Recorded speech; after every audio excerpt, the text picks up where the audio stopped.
Hey, everybody, and welcome back to X's4 Podcast, the show where we take a look at comics' marvelous mutants week after week through their many monthly titles. I'm Nico, and you guys can find me on Twitter and Instagram at Nico Action. That's NicoAction. Hi, and I'm Rod. You can find me at Rod, on Twitter and Instagram. And next is... Hey, it's Nathan. You can find me on Twitter and Instagram at DazzlerAOA.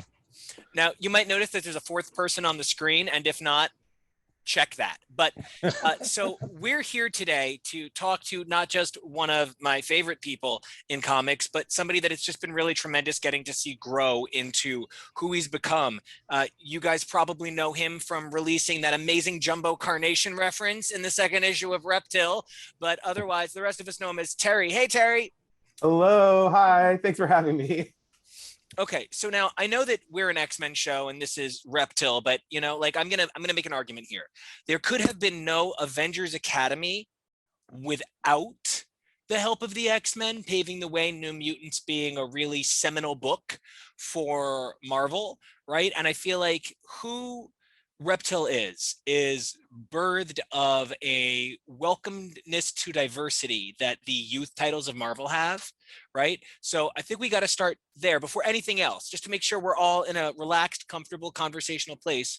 Favorite youth book at Marvel, maybe now, maybe ever, whatever works for you. I know for me, it'll always be Claremont and Sienkiewicz on New Mutants. That will always be my happy place when it comes to young Marvel. How about you guys? Just to get the ball rolling, what's your guys' either current favorite or historical favorite Marvel youth book? It'll be cheesy. I used to, not New Mutants. I love New Mutants, but Power Pack. I used to love Power Pack so much. Like, oh, those kids. I One of can them's like a definitely horse. see that. Yeah. I'm going to go more recent, and I'm going to say Strange Academy. Because I love that book a lot, and I feel like more people should be talking about it, and I feel like it's going to go down as one of the greats. So Strange Academy. Well, and now, Terry, I mean, I know you're the newest to our airwaves, but you are certainly the guest of honor today. We have a little New Mutants. We have a little Power Pack. We have some Strange Academy, some of it birthed of Wheezy, some of it, you know, completely new and beautiful. Where do you land? My favorite youth or teen title is probably historically the Generation X title from the 90s. I was super obsessed as a kid with like weird, like Edward Scissorhands, and then to have this red mutant that looked like Edward Scissorhands show up in that book kind of did everything for me. But I also loved the dynamic with all the characters. I loved that. Well, I didn't love they kind of demoted Jubilee to this team, but I loved M and I loved Chamber and Husk and just the way that everybody in that kind of group interacted with each other, and the way that we got to sort of get to know Emma Frost a little bit differently too. You know, I love that you said that because a number of us are pretty big Chamber fans. I mean, who didn't love going? I love him. Yeah. Right. That was how we all communicated cool to each other. And I actually read the comics, or more appropriately, I have a Wizard magazine or two. Shh, don't judge me. So, you know, I really love that we're here to talk about such an important youth character. I know Nathan, myself, and Rod, we're all really attached to the next generation of Marvel, the power of diversity, the power of inclusion, and the way that it's not just dynamically reshaping the Marvel universe, but the way it's creating an inclusive world for readership, right? How did it feel getting to write a Hallmark Latino character as a Latino man? I mean, it was sort of like the dream that I never thought would actually come true. I recently tweeted something about a conversation that happens in issue 2, like that it was difficult for me to grasp that I might have had anything to do with a conversation about, you know, Mexicans in a Marvel book that I just never would have seen coming. It was interesting because in one of your previous episodes when you're talking about Reptil, I do listen. Somebody said, I think it was you, Nico, said something about like, you know, when a Latino queer person gets to write something for Marvel, it could potentially become sort of something like kitchen sink, where you know, this might be your only chance to write for a company like this, or to sort of, you know, delve into characters with this big platform. And unfortunately, I do think that sometimes that does happen, where you're like, okay, this is my only chance. I'm going to throw everything I can into it. And when I pitched the story, I was like, well, sorry, there has to be a queer kid in this then, and there also has to be a girl with magic powers. And so they seemed to go for it. And my excuse was like, well, he's Mexican, he has to have cousins, who's he going to talk to? Right. And like 2,000 of them. Yeah. So yeah, it was very interesting sort of feeling. And in some ways, I still don't think it's kind of hit me. There's some good stuff coming up that is about a little bit more about representation and whatnot, but I didn't necessarily, I didn't want it to feel like preachy about sort of Latinx or Mexican representation. But at the same time, when I was approached about writing the character, my first thought was like, yes, of course I'll do this. I don't care who it is. But my second thought was like, I've never heard of this character. And I really hadn't, because I was more of a Young Avengers fan, and I'd read all that, run of Young Avengers, and I didn't even know about Avengers Academy and Christos Gage killing it every month, right, to make a difference. And I didn't was even awesome. know about it. I mean, obviously I've read all of it now, and I'm doing like preparation for the writing the book. But I thought, if this character is Mexican American and he's a teen, and so much of my work, which is probably why I was approached, is skews very young adult, and he could turn into dinosaurs, I thought, then why doesn't everybody know about him? Like, he should be the most popular character for kids in Marvel if he can turn into dinosaurs. And so I thought, then this book kind of does have to be about representation, which is, maybe I'm getting ahead of myself, but which is why Julian sort of has this conversation in issue 2 with him about, like, who are you a hero for then if you don't want to use your powers?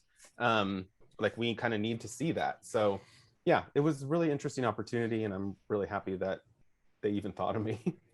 Well, and like, I've never felt more represented as a Latino man in my life. Now, we all have a shared friend.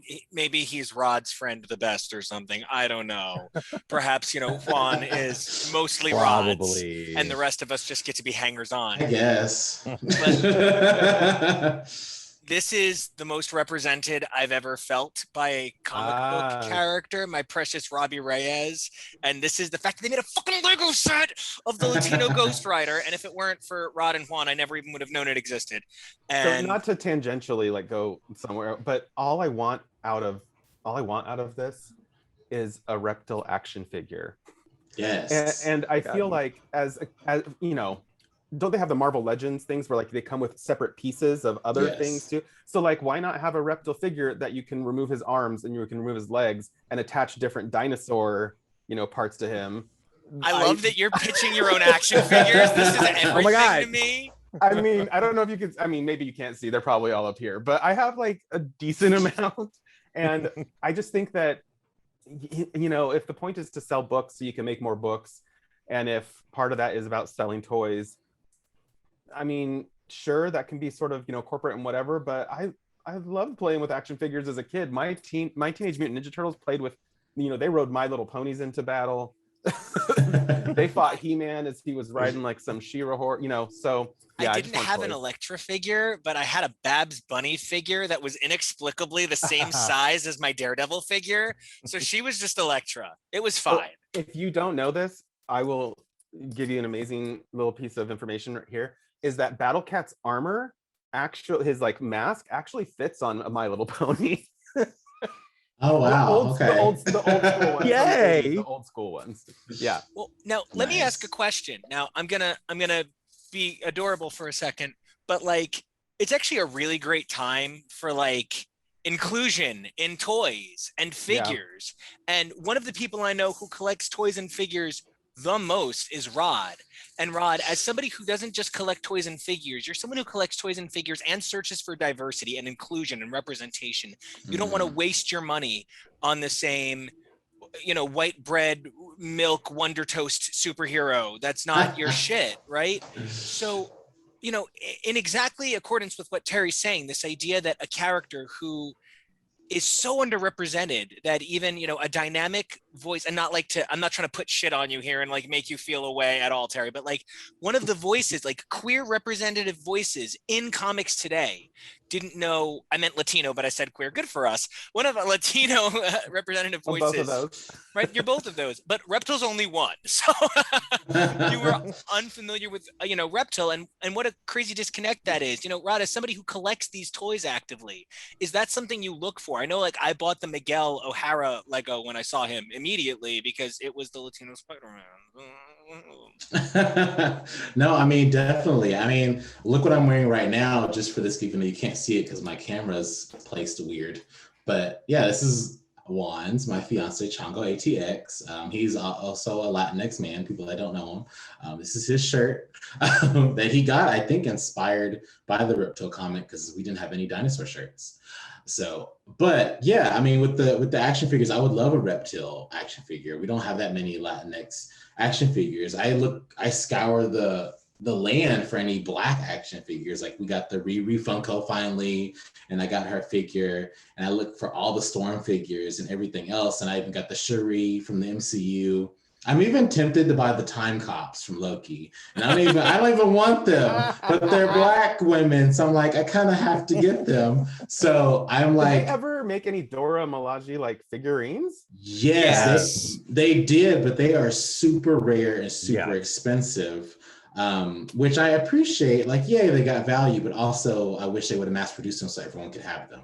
It's why as soon as I saw them make the sword pendant, I had to buy it because I was not going to miss out on an amazing piece of photon paraphernalia. Yeah, I got to represent. It's my job, right? Exactly. Now, Nathan, I have a question for you. I mean, I don't want to surprise anybody with this, but you're white, and we're living in an amazing age of Latino representation in comics. You have, in the last 2 months, covered America Chavez. You have covered Reptil now. You have covered Robbie Reyes, sort of roundabout in the fact that we've done Heroes Reborn. And also he's been at the gala, you know, as in all intents, you know, as an ally on the outside. How does it feel getting to see a group that you've championed and that, you know, you've seen, want to see more of, right? How does it feel getting to see that come due as an ally on the outside? Does it feel like a responsibility to keep supporting it? Are you ready to champion other people? Or are you like, enough of these Latins? Is that just, you know? No, it's a really nice feeling to see people who I know and love and deal like and work with and live with every day, having them to have a chance to get represented in comics. I know how important it was to me as a kid, even though I hated the character, to have the character of North Star be out, and just like how much that meant to have an out gay superhero. So I love that, and I'm going to continue championing every bit of diversity I can, because I mean, we have to. Yeah. The only way to do. I hear you say, you know, you need to keep championing these things, and how important it was formative for you that, you know, North Star was gay, I guess. And you know, Terry, that kind of brings me to a question for you. How did Skin, as a Latin American in the pages of Gen X. Now, I'm not trying to, I have no gripes with Gen X. I am a big Gen X fan. I love the characters. I do feel, though, that because starting in issue 25, there started to be that sort of very unfortunate handoff. James Robinson did 3 issues, followed very quickly by Larry Hama, who's a genius. Larry Hama is a genius whom I love, but I do not know that in 1997, I said to myself, Larry Hama has his finger on the pulse of what's young and hot and hip. Like, I don't know that that was necessarily the right move there, right? You know, so Skin wound up kind of backgrounded. He wound up really, after that really great issue with Gen X on the Road, with the Stanley introduction, right? After that, I don't think Skin saw a whole lot of action until he was just sort of, you know, epidermid. So how does it feel to you as somebody getting to sort of correct that path a little bit, getting to have a little bit more of that brown sound playing through the book? I mean, it feels great. I think I was so excited to see that one panel of Skin at the Hellfire Gala. I was like, wait, so he's there? So he's around? Like, I don't know anything, you know, about his recent anything. And yeah, I think that I'm of the mind of representation at any cost, and that may sound strange, but burn the patriarchy. Well, I mean, I was on a panel once where someone was like, okay, is bad representation better than no representation? And I was like, well, yeah, because at least bad representation means that you can now have a conversation about what could be better. If there's nothing there, then how do you start that conversation? That conversation is just, we need it. So yeah, it feels really good. And I feel like with Reptil, I wanted to include more intersectionality in terms of like Julian's character being Latino and queer, and Eva being a young woman who is Mexican, and I we don't see too many representations of that in Marvel. There's like Spider-Girl, and I think she's like Mexican and Puerto Rican, and and there's a couple other Aranya. But yeah, I love Aranya. Oh, she's so great. I really like her too. But yeah, I just wanted to be, I guess for lack of a better way of saying it, I wanted to be accurate, because the fastest growing demographic in the United States is the college educated Latina. And when we are the largest ethnic minority group in the country, and we number almost 20% of the country, and we have 2% representation in books, movies, at TV, everything, it's not accurate to me. So if I'm going to set this in Los Angeles, a place that likely has more Mexicans than white people, then it's got to be a very Mexican book. My favorite show of all time is Buffy the Vampire Slayer, and I'm like, this takes place in Southern California. Where are all the Mexicans? Like, there's not a single one. Exactly. I mean, until season 7 when we get Kennedy, and then we're like, okay, fine, whatever. But like, does she count? Okay, like she doesn't really count. But she was rich, which gave me this, like, when earlier I think we were mentioning, maybe not in this podcast, but we were talking about Desperate Housewives. Like, that was the first time I saw a rich Latino on American television. The richest family on the block was Mexican. Let's dial into this, because I'm in the middle of a Desperate Housewives rewatch. And let me stop you, because only on this podcast do I think we get tangents where we, especially in that previous episode, where you drop out of a Reptil review to start talking about Golden Girls and designing women. So I'm here for it. Yes. The trashiest family on the street are the Northeast white people. Oh yeah. Angie Boleyn in season 6 is the trashiest thing to ever happen to Wisteria Lane, which, by the way, if you read Wisteria Lane like Twin Peaks, where it's actually an evil street that's eating these people, it takes on an entirely transformative new work, right? But beyond that, that's actually one of the reasons I champion Devious Maids. Now, I understand that a lot of people didn't really appreciate it, but it's one of those things where, like, I know that I'm a very white presenting and very white skinned Latin man. There's no question about that. But I don't know what that's like at all. But I still grew up in the culture, and I still grew up with that. Part of my family is a huge part of my family, and there are so many things in Devious Maids and Desperate Housewives, and even slices of Carla from Scrubs, and anywhere where we sort of sneak in that little bit of Latino, right, that just so resonates with me. I think one of the most formative things for me as a kid was every single one of John Leguizamo's one-man specials. Yeah, I had them all memorized, and I could stand there and do them for myself in the mirror, and there was something about feeling like they spoke my code, right? That they could do the code switching with me, that I know many Black comedians have said is what Chris Rock represented for them. Many Asian comedians and generally drag queens have said Margaret Cho has represented for them. And I feel like it is so important when someone speaks your code. And I know that Rod and Nathan, that's like one of the things that you two speak about the most, especially with this. Funny enough, where I met Terry, we were opposite Vita Ayala at FlameCon. And I know we talk a lot about Vita on the show now. They are on every book on the planet. And so, how do you guys feel when you see some, and this is open to everybody, Terry, you can have more opinions, but how do you guys feel when you see somebody capable of code switching like that and dialing into the experience?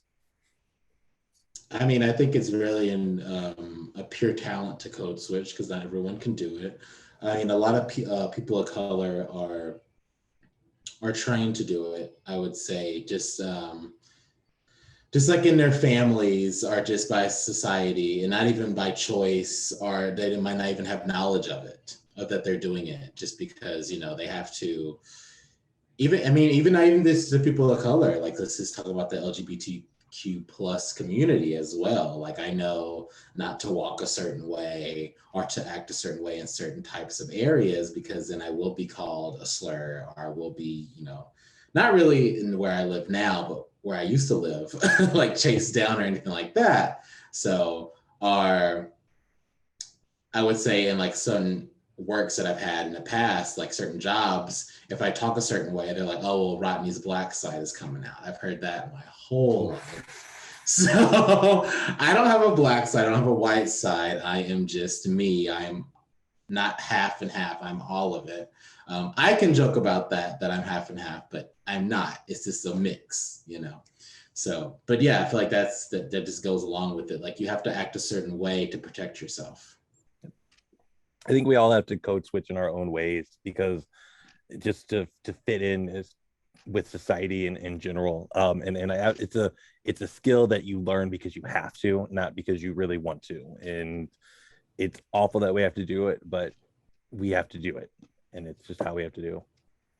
And, Terry, not to harp on one thing, but I've said it like 80 times, and I'm going to continue to say it, probably as a guy who worked for the Disney parks and a Latino who has gotten on the train in Oceanside and taken the train straight to Anaheim, and then had to get in the taxi to go the 2.3 miles to make it to Disneyland. But I had them drop me off half a mile from the gate around the Candy Cane Inn. And then I walked the rest of the way down because I wanted to go through the gate, right?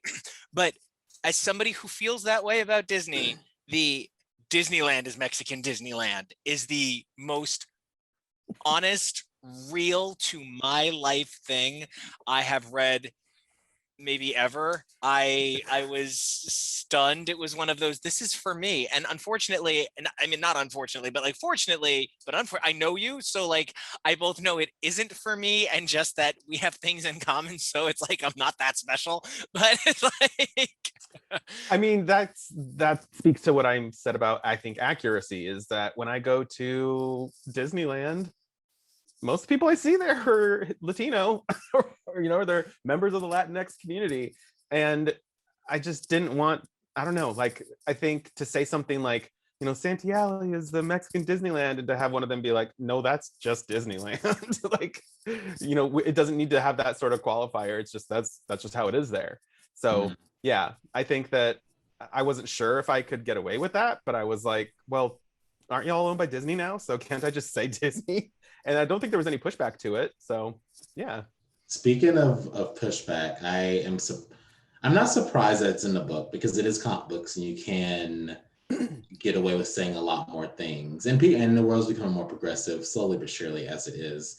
But I was really impressed with the things that you put in issue 2. As like I tweeted or whatever, I was like, this is the future of comics, because of 2 parts.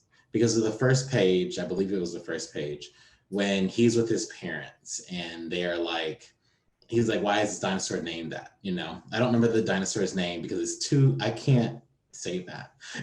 I can't read that. His mom was like, you can say it. I know.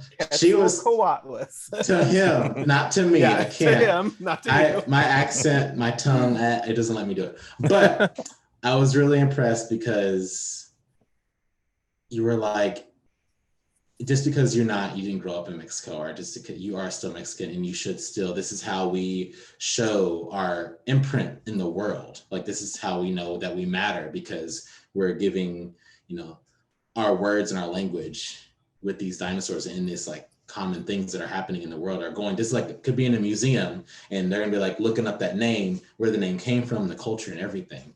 And then also the bigger part of number 2 is, I say this to people all the time, and I was so surprised that I actually saw this in the comic book from you, is talking about the laws. They're like, well, slavery, used to be legal.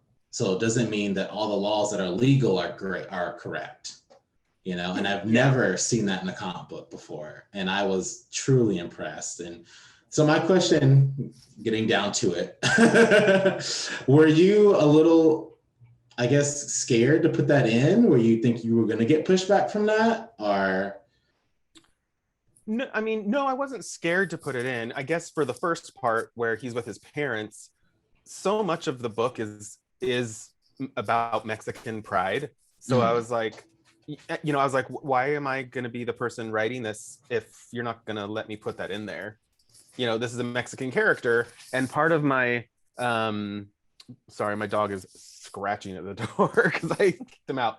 But part of my pitch was including all that stuff, and I didn't receive any pushback from editorial or anything. They were terrific on this book, but I felt like including that like little moment about your heritage and about being proud of who you are is part of his journey. I don't think he's ashamed that he's Mexican, but in the context of the Marvel universe, I asked them when I pitched the book, well, what's happening with young heroes right now? And that's when Kamala's Law came up, and so I read everything I could about that, and I said, well, this is a good opportunity then. If he kind of hulks out as a full dino and can't control it, then he might be like, all right, grandpa's getting older, I can't control my powers. And the idea that he's a teenager can now seep in with like, cool, I'm going to catch up on my anime, I'm going to play video games, I'm just going to like chill, be a 16-year-old and focus on that. Obviously it doesn't go that way, but Julian telling him, how are we supposed to believe in a better world when we don't see anyone out there that looks like us representing us out there? That for me was important, but him having that conversation about, it's good to be like Kamala's Law, and then to have him be like, that's over, that's done. That's not, I mean, right now, technically, I guess it's paused in the Marvel universe. They're like reworking it in Champions and seeing what's happening with it. But I wanted him to call his cousin out a little bit and be like, that's an excuse. He's like, just because something's legal doesn't mean it's right. It's sort of my way to say like, there's still Latinx kids in cages in this country. And when we were talking earlier about that representation and seeing yourself reflected back, I didn't see myself reflected in any kind of media until I was an adult and there was a gay Mexican boy on Ugly Betty. So, I wanted kids to be able to kind of see this, and I wanted maybe queer Latin kids too. I know that the intended audience maybe isn't queer Latin kids for this book, but if a queer Latin kid did come, let's hold on a minute, because I think it is actually. There's some out there, obviously. Size transformation powers, hot young, Latin skin boy with dark features. Come on, that's every gay Latin kid's thing, right? But we can see it that way. But I'm sure that like Reptil as a straight character, they, whatever. But I wanted them to see like, oh, this kid, meaning Julian, is smart, and he potentially is his cousin's hero. If you think about it, like he's the one that is making sense here. And Reptil, or Beto, I say Beto as much as I can, mainly because I didn't want to type Umberto a million times as I was writing the script. But we also use a ton of nicknames in Mexican culture, so Beto, Betito, like whatever. I wanted the idea that like maybe Reptil's heroes are his family because of what they do for him. So yeah. And to compare it to something really real for a minute, and to be that white guy that took a lot of Black history studies, there's that incredible piece by Frederick Douglass from like 1856, which is, am I to explain to you what a slave is? Am I explaining to you why this is wrong? What part of this do you need light shed?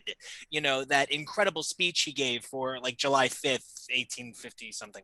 It was, to hear something in 2021 so actively reflect the ideals of an abolitionist speech from the 1850s, first of all, troubles me terribly that we need it, but secondly, makes it so important and makes it such a dynamic signifier.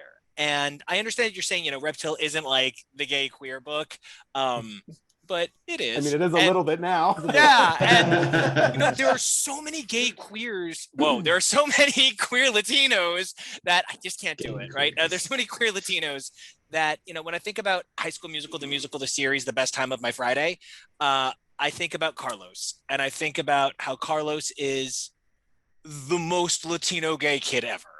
And I think about how, I kind of flash to Legally Blonde even. Don't go stomping your last season Prada shoes at me, honey. Like, I go to this sort of idea that the probably femmier gay Latino man is sort of an accepted archetype in culture. And I feel like we probably get an unreasonable amount of attention paid as gay Latinos over perhaps gay Black men, over perhaps gay Asian men. So I feel like in that we are oversaturated, we are a market. And I feel like we are coming out to buy your book. So I there's so much I want to say. I hope so. I hope so. I guess I'll say that this conversation that we're essentially having about femininity versus machismo in the Latinx community will come up. Anyway, that's all I'll say. Good. That's all I'll say. I will say, but it will come up. I will say I wanted to wait and tell you this in person because obviously we are friends and I could tell you this over another way. But especially with what you just said before, I really appreciate it as inspiring that you weren't, that you said this in this book and you weren't scared to say it, because we shouldn't be scared to say it, and I feel like that what's gonna come, like you said, you kind of hinted at with the machismo thing, and then what you already said in the last two issues, I feel like it will inspire other people of color, creators, writers, artists, everything, to want to, speak out more or draw, create something that speaks out more, not be so afraid and be like, well, I'm going to say this and it's real, it's factual. And if you don't like it, well, that's tough because that's what's happened. And we should be hearing Lil Nas X. Yeah. Yeah. I don't think every character who is, say, Mexican necessarily needs to talk about being Mexican, but until we have enough Mexican characters that we don't have to think about that and those issues aren't issues anymore, then yeah, he's going to talk about it because it's important and it needs to be heard. And I feel like if there's a Mexican superhero out there, how are they not going to be, affected by these issues? Of course they would be. So yeah, thank you. I appreciate you saying that. No problem. I do have a question from our Juan, from my fiance. I was about to say husband. We're not married yet. Not yet. So not yet. Maybe next year, and I'll say something different. But he wanted to ask, and I think it kind of got answered already from you, undeliberately. But he was going to ask why Reptil. But I feel like, as you were kind of saying, Reptil was kind of given to you. Correct? So how did I come to the book? Yeah, because he was saying there are other Latinx characters a little bit more known. Yeah. And he was like, and you didn't know Reptil. So why and how did you come to Reptil? At the time that it came to me, I was actually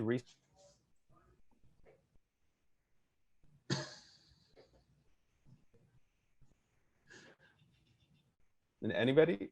Yeah. Now you're back. Awesome. Sorry. I was like, wait, what was happening? Did I say something wrong? I was researching her character just because I felt like she's a character with a history she doesn't quite remember, and she's Mexican. So I was like, that's interesting. That could be a good story. Never thinking I would work for Marvel, just kind of like, oh, I wonder one day if I'm asked, maybe I could be like, well, what about a Hummingbird series? And my agent emailed me out of the blue, and she was like, hey, check this out. And the editorial staff, or two editors at Marvel, approached my agent asking if I would be interested in pitching.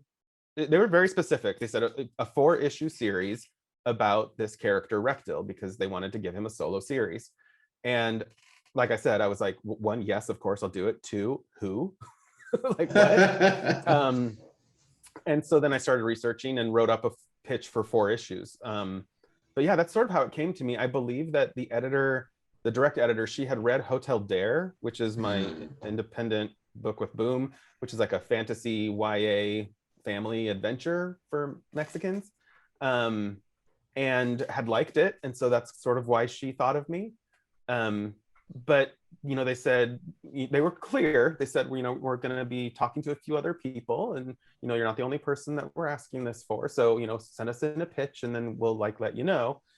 I'm so type A that I was like, all right, I read everything I could find in 2 days and then typed up 4-issue pitch and sent it in, because I thought, okay, it doesn't have to be perfect, but if it's good enough, you know, editors are editing so many books, especially at a company like Marvel. But I was like, if this is good enough, they're going to be like, cool, good. We don't have to go looking for anybody else. This works. And that's what I did. And they offered it to me. So that's why Reptil, because that's what came to me. Now, I do want to comment something about Reptil that kind of ties into one of the ways in which you and I became friends. It was one of the things we first talked about was the fact that we thought that One Day at a Time was the most accurate representation of Latino life on television ever. And one of the things I love about Reptil is how it feels very conversational. It feels very realistic dialogue. And, you know, I think everybody kind of has different opinions on that. We were just discussing X-Men Legends #4 recently, which is Weezie Simonson returning to her X Factor run. And there is a kind of a sense of the dialoguing is different. The pacing is different. There's a really sort of sense of different beats.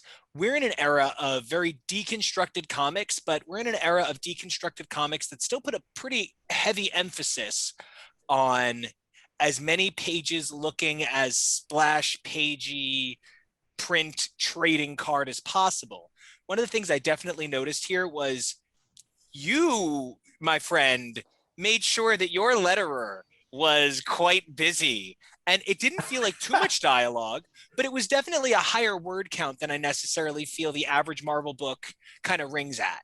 Is that something you do deliberately? I mean, like, having been familiar with your earlier work, I can say that is sort of something you do. You are not necessarily verbose, but you like to fit your words to your page. And I was wondering if that's an intentional decision, and, you know, what you guys think as well on the panel about the evolution of comics, especially for minorities, where we need to pack in all those words because this is the only chance to be brown and gay, that, you know, we need to fit every word on the page. So Terry, from experience, and Rod and Nathan, from having brains. Yeah, I'm very wordy, I guess, when I write. And it's an interesting balance, because when you write an issue and you send in a script, it's, you know, edited and reviewed, and you go through and edit and turn it in again. But then when you get the art and it's ready to be lettered, you look at the script and you do a lettering pass, right? You go through and you go, oh wait, now this sentence here probably works better in the following panel, or okay, all of this doesn't fit in this panel anymore. I gotta cut all this descriptor. Right. It's all gotta go. Yes, and exactly. And so I think that it's one of my favorite parts of the process is doing that lettering pass, because then you get to refine stuff. You get to be like, well, can we add in a line here that, you know, wasn't there before? Because now it helps this make more sense. But yeah, I do think there's an element of packing in as much as I can, simply because you know, 4 issues isn't actually very long. So like 80 pages, that's nothing. Yeah, and I'm used to writing like a 160-page graphic novel. So it's a little bit difficult to sort of, I think, trim that down, but it's a good lesson, a good challenge, and like, well, what's essential here to the story? What needs to be said? Julian talking about Darla Deering and Dazzler, that needs to be said, that stays in. So, you know, yeah. But there's some stuff that, you know, since it's a comic, should speak for itself. That's the balance of the art and the words. So yeah, sometimes I've noticed that in my fight scenes, I'm like, oh, they're hitting each other here, and they're not saying anything. All right, maybe one of them should say something, and then I'll add something back in. But that's kind of how I approach it, I guess. Nice. I mean, I haven't read your hotel book in about 2-3 years, so I need to reread it. But I remember you being very descriptive in it. and I liked it. Obviously, that's why I got the Reptil book, and I was like, that's why I was excited for it. But yeah, you are good at like getting to the point, but also educating the reader as they're going, and the reader isn't really left guessing unless you're meaning for them to guess. So that's why I like what you're doing, Reptil. We already know so much, even if you haven't read any of the other Avenger Academy, Avengers Arena, any of that. You know who Reptil is. Yeah, I was gonna say for me, it was the perfect introduction. Yes, I had read some of Avengers Academy because Danny Moonstar like showed up in like 2 issues, but like I was like, oh, Reptil. I had only read the Spider-Man one shot where he was with Spider-Man in King in Black, and I was like, oh my god, I want to read more about him. And then when this came out, I was like, yes, I got to read this, and it really helped fill in just the right amount of backstory on it. It really helped me get that knowledge of it. Now I'm gonna go back and read Avengers Academy now and read all of it. So I'm like, and it also like helped us to introduce to not only Beto but like Eva and Julian, who like, oh my god, I love Julian so much. Like, but it really The helped gay us. one and Zap Zap. And Zap Zap. Yeah. I was the one who was like, no, he's got a name, guys. I do that. Okay, so that was me that first. Let me defend myself first of all. Hey, I'm the one who called it the gay one. I think did I not start it? Oh well, Oh no, I you tried to be nice, like I forget their names, and I'm like the gay one and Zap Zap. Who cares? Well, Like, yeah, okay. So I will call people by their descriptions. When I'm not good with names. I remember people by what they look like, either real or not real. So I will be like the guy back there, the black Venom looking crazy ass looking dude. Obviously that's Noel, but sometimes I forget shit. So I mean, it's not a disrespect to the character. I remember the character, so that's a respect for them. Yeah, see, there you go.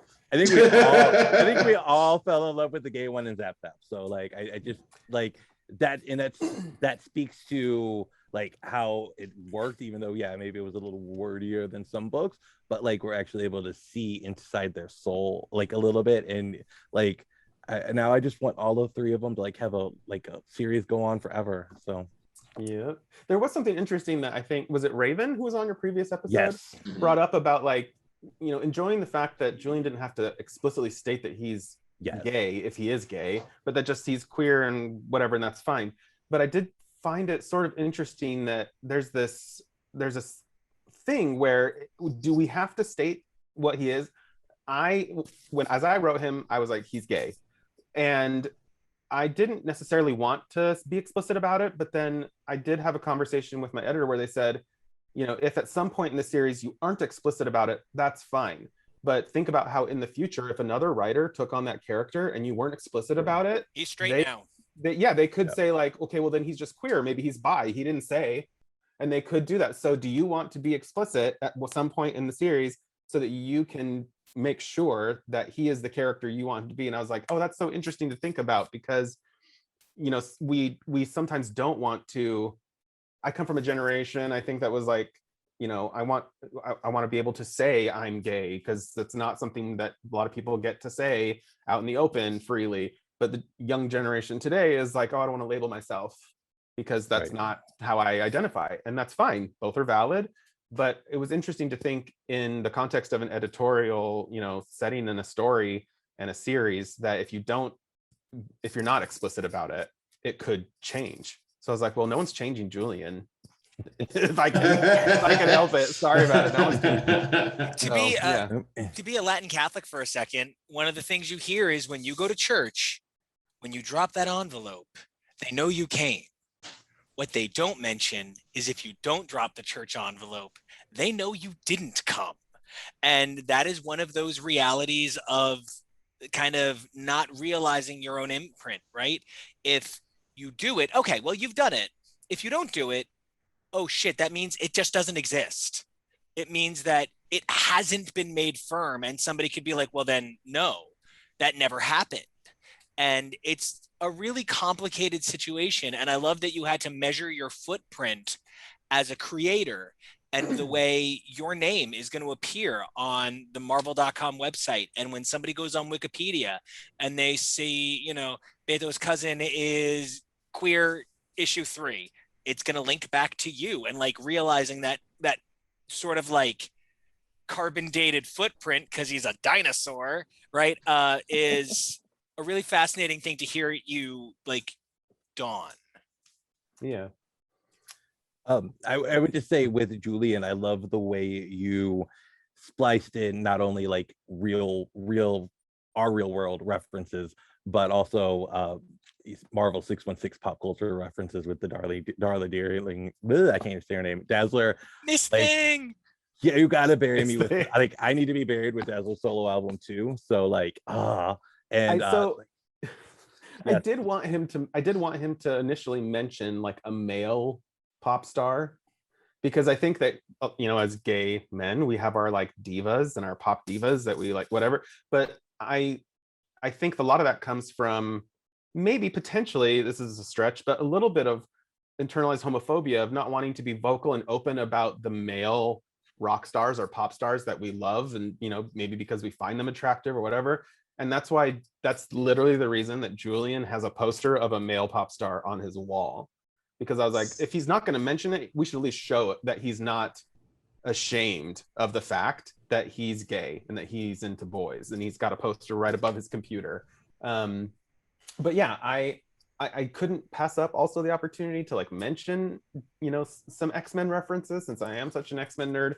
So to have Dazzler in there, and then Jumbo Carnation as a reference, yeah, it was something I definitely wanted to do. And while I was writing this, I discovered Darla Deering's character. I'd never heard of her either. Oh, Miss Thing, like, she's the best. But I was like, who is this pink-haired, essentially Katy Perry of the Marvel universe? She's amazing. But yeah, that was an amazing run at that time. I am doing a illustration of like a potential like Darla Deering album cover. Cute. Oh my god. So I'll post that when it's done. Nice. I'm already coming up with names for her albums. Like obviously she has a self-titled one, but I can't decide if her self-titled album is Darla Deering or Miss Thing.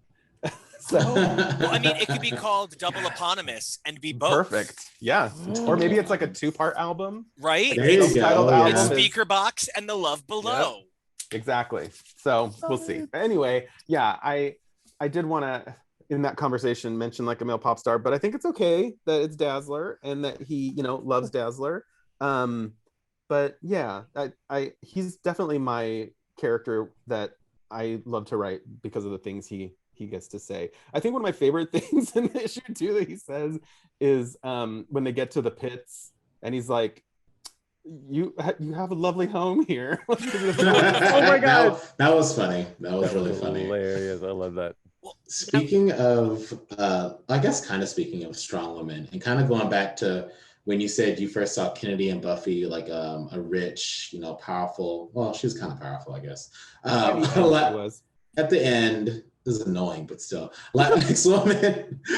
A Latinx woman, or I guess kind of teenager that's not annoying, is the one you created. I'm horrible and I forget her name. What's her name? If you're speaking Spanish, her name is Eva, but I think most people call her Eva. Eva. I like Eva better. But I love how in issue 2, you're just like, she is so intelligent and has studied so much that she can already do magic just by coming in contact with it.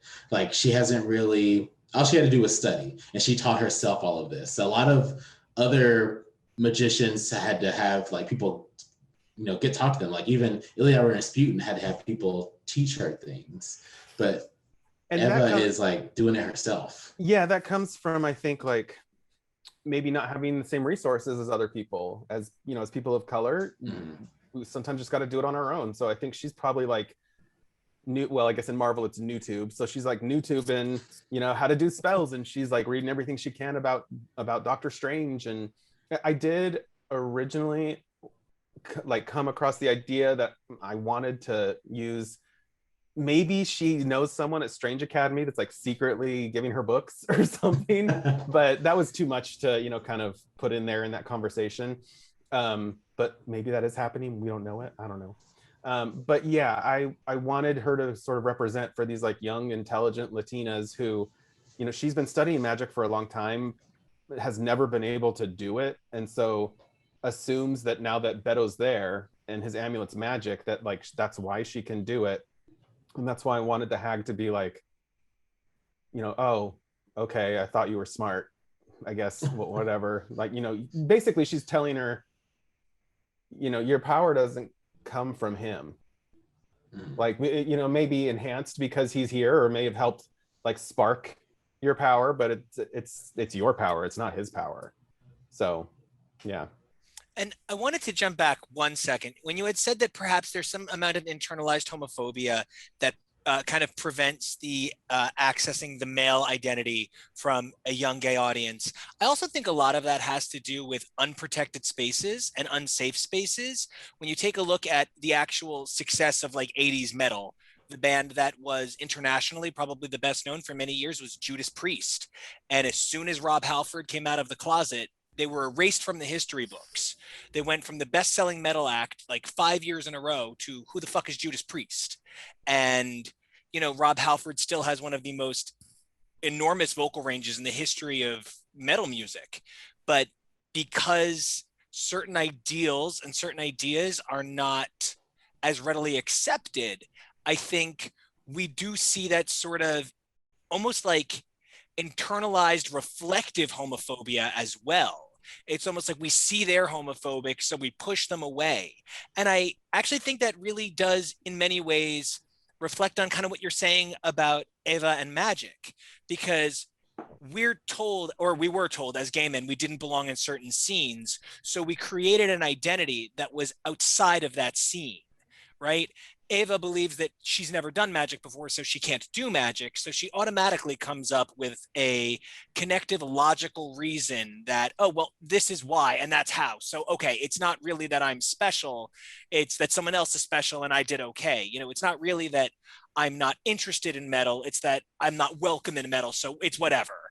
And, you know, there's this sort of idea of reflective kind of like reflective culture that I think really echoes why all of the reasons you said this book was so important in the first place as well. Yeah, it's very that. I think that she probably did make those connective, logical sort of reasonings because of who she is. There's also like a low-key Jurassic Park reference where the hag says she calls her a clever girl, but anyway. Oh yeah. Okay. I It's there, like maybe on a now. second read if you want to see it, but it's not. It doesn't. Hopefully it's not distracting. Well, we are in the middle of the Hellfire Gala, and so I would never be a good host if I let you leave without answering a few X-Men fan questions. Sure, right? Let's do it. Now, all four of us have to play. It's a requirement, right? And the questions aren't, you know, I always bring up the Kristen Stewart thing. Kristen Stewart one time in the press tour for Twilight was asked what book she reads, and she says, you know, I fucking hate this question because now everyone's going to say that I like that author and I read that book, and we're not doing that. You are not signing this in blood forever. This is not The Conjuring, and it is not underground at a giant altar. You're okay, right? So your answers are welcome to change. Don't worry about it. But you know, we've been talking about divas, and we are a bunch of queers, and that's a pretty big thing for divas. I know for me, I identify Tori Amos with Jean Grey. That's my number one and my number one. And then Mariah Carey is Emma Frost, and Janet Jackson is Storm, and this is my happy place, right? But my question then becomes, which X-Man do you guys see as what diva? Like, are you just like, oh, Dazzler's obviously Kylie Minogue? Or in your heart of hearts is Boom Boom Britney? Where do you live? Is Janelle Monáe St. Croix? And can we just say Janelle Monáe St. Croix? Janelle Monáe is Dazzler. I'm sorry, but so there's his answer right there. So talk to me. X-Men, X-Divas, divas. For me, Rogue is Dolly Parton. And, you know, Okay. we just had the writer of the Rogue novel on, Yes. and she just said, Alyssa Whitney just said exactly that. Exactly So, the Oh, same really? thing, Nice. yes. See? Good. There we go. Yeah, I just think that Rogue's strength isn't necessarily her like physical strength, but in like, you know, resisting, succumbing to like all the trauma she's gone through. And so I think there's this like spirit in Dolly Parton where she just is positive and kind, and yeah, I see because I initially kind of when I saw Rogue's Hellfire Gala outfit too, I was like, I don't know. But then I was like, no, that's what a Southern country woman I think would probably wear. That's fine. But yeah, so I think Rogue Dolly Parton. I'm gonna have to think more about this. Okay, Betsy Braddock is Sophia Ellis-Bextor. Okay. I love that. I love Okay. that. I can vibe hard on that. Yeah. That's I'm about it. Okay. Okay. I'm super basic. I'm going to say Storm is Beyonce. I like. I don't think Yeah, there's man. anything basic about either of them. No. And I'm going to say that actually Lady Gaga is Emma Frost since I watched American Horror Story Hotel. Oh, Hotel, yeah. Okay. So. Oh yeah, okay. Mhm. Well, and now let me ask you guys the next question. Just like you pointed out, Terry, as as a gay man, I love my divas, but who for you, if you could take any X-Man and say that guy is this, this cool representation, this ideal of awesome, right? Whether it's, Scott Summers is Brad Pitt for you for whatever reason, right? For me, it's kind of easy, and I make this joke a lot, but I figured out what sexy and cool was in 1996, the first time I saw Maxwell sing Ascension or something. There was something about the fact that he wore silver fucking satin pajamas in a music video that was the coolest thing I'd ever seen. And when I think about somebody who exudes that kind of tight cool, where like it's just no matter what he does, his movement is fluid and sexy, for me, it's Bishop. And we are hardcore super into Bishop on this show.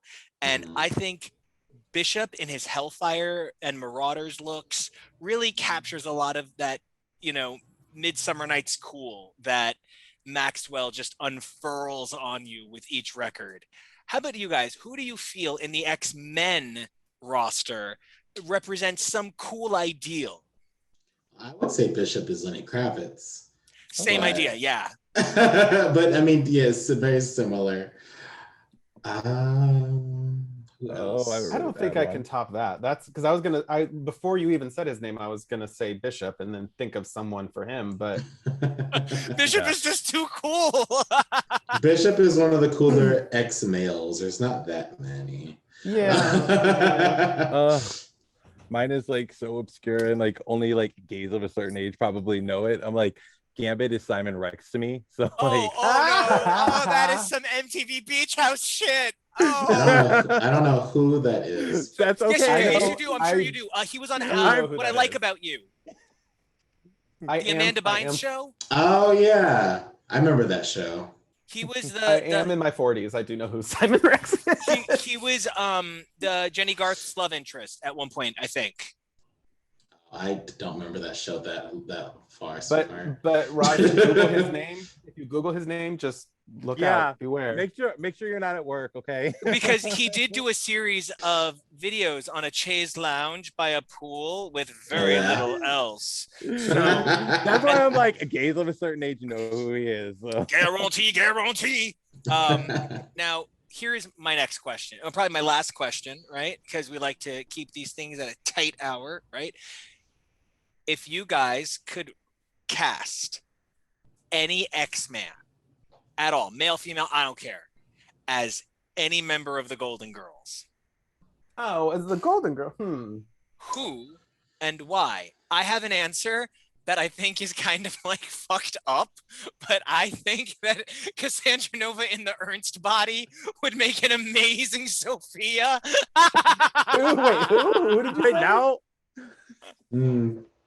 I mean, you're not wrong, but who would play her daughter then? I mean, Xavier as Dorothy sounds just about right to me. No, Kate is Dorothy though. Kate is Dorothy. Okay, I definitely see that. I can really get that. What, Kate Pride is Dorothy? Yeah. Because she's kind of harsh about everything, but she's really got a good heart. She's like, I really get that she's a teacher, right? I really vibe on that, Nathan. Oh, yeah. Okay. Oh, and if you think about it, Cassandra Nova nuked Genosha, and didn't that kill her daddy? Yeah, they did. So, oh my god. Oh my god. I kind of want to see Destiny as Sophia now though. Because, like picture it like fucking like Picture 1904. Like, yeah. I would say Ileana Rasputin can be Blanche because she wants to sleep with everybody now. So, And you know let's what? do Blanche has that. got that edge. Yeah. My choice is Sophia as Apocalypse. Ooh. I think it's That- very fitting. That Love fits, that. actually. It really does. Picture it. But like 2000 but BC. Clan of but Kaba. it's exactly apocalypse except for the face, and the And the face little is purse. Sophia, and the purse. Yeah. Oh, I Yep. love And this. Boom Boom has to be the dumb one. What's her name? Rose. Rose. Yeah, Rose. No question. See, I was kind of wanting Rogue as Rose though, but like, Yeah, but Boom Boom's stupider. well, but like I don't think, yeah. In like I don't think- an I don't think adorable Rogue is way. dumb. Well, I because think like Rogue we is could also dumb. have Stacey X come on as Blanche. Ooh. True. I mean, that is her power. So So, I feel like that's a really great way to look at it. I like all of these Golden Girls castings. I see we have a lot of Sophia opinions for some reason, but that's, what it is, right? Now, okay, I have one last question for Terry that I forgot to ask because I'm dumb.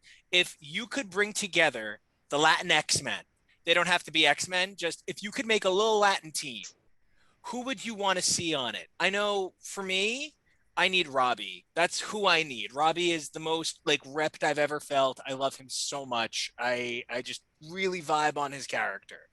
Now, of course, just I'm asking Terry because he's the guest, but I do need to know from both of you as well, or I'll be heartbroken. I would say that my group would be like Robbie Reyes, would be Nova, it would be Miles Morales, it would be America Chavez, it would be Aranya Spider-Girl, and it would obviously be Reptil. But I also love the idea, just the image of like let's say this is not a hint. It's not, I know nothing about what would happen to Reptil after my series, but like if Reptil were to join like Champions or something, I think it'd be hilarious if Reptil, Nova, and Miles just start all speaking Spanish to each other, and Kamala's like, what is happening? On the dais would know exactly what to say back because he's like the sixth smartest guy in the world. And then Viv Vision's like, she's a robot, so she just like understands Spanish. She's like, gets it. And Kamala's just like, I don't know what's happening. that would be great. We forgot. I mean, I not forgot, but I want to add White Tiger to the mix because where is she? So yeah, give me some Living Lightning too. Living Lightning, yes, because where is he too? So, and you know what, Richter, he's just such a good fuck up. He's the guy that's sitting there just sipping the Corona with lime the way you should. I love Richter for that. Yeah, I was thinking of like a teenage team, like a teenage team. Well, and see, I see Richter as sort of like their obnoxious uncle. Right? Perfect. He's just really good at making mistakes, and that's what I love. So about Richter. this is a sitcom now. Oh, Yeah. it's right. It's like a sitcom comic. If it's a sitcom comic, you gotta have Farrell in it too. I do want to. I know we are close on time, so you can give one answer and then we can be done. But I ask every person that we interview this, and it's a real basic question. It's not basic, but I like to know these things about the writers and artists. If you obviously love Marvel, and this is the first Marvel character you've written. But if you could write another solo character that's you wanted to write that you've been a big fan of, who would it be? In Marvel, that's really tough because I think that a lot of the characters I like do come from teen books like X-Men or Generation X, and so some of them have had solo series and whatnot. But I don't. No, I mean, can I say Julian? No, I'm kidding. It's not that hummingbird pitch. It's not the hummingbird pitch you were working on. Well, but that's what I mean. I would want to develop that, but I don't think that's a very satisfying answer, I guess. I'm satisfied. I would say Hummingbird because that character, she was rescued by a Scarlet Spider, I guess, which is like the clone of Peter Parker. But as she was rescued, as she was being trafficked and doesn't remember her past. So to me, that's like, well, then she needs to go back to Mexico and look for her family or look for her. She also has the powers of an Aztec god. So to me, that's like, if that's what your powers are, then I'd be like, well, I guess I need to go to Teotihuacan. So I'm headed to Mexico City. Like that to me is a whole series. So I would probably go for like a hummingbird series. And then if not that, I would probably just want to write something for Monet St. Croix because I love that she can turn into that penance looking thing. Yes. Yeah. I love both those answers. That's fabulous. Those were my penance fingers. Well, guys, if you haven't figured out what we're trying to tell you to do, it's get the fuck out there and read Reptil 1 and 2. Please pre-order the shit out of 3 and 4. Make sure that you go onto Comixology, go to your local comic shop and your bookstore, wherever it is that you can get more amazing work by Terry. And Terry, if everybody wants to stalk you on the internet in a really cool, appropriate, non-invasive way, where can they find you? I'm very easy to find. It's just Terry Blas, TerryBlas, on Instagram, on Twitter. But that's the best way to find me. And my website is just terryblas.com. I hope that your newsletter is your Terry Blast, and that's the only thing I have to say about that. Perfect. Hey guys, if you like that cut from X's4 Podcast, you'll be sure to like some of our other materials. So don't forget to like, subscribe, and check out these other amazing videos here at X's4 Podcast.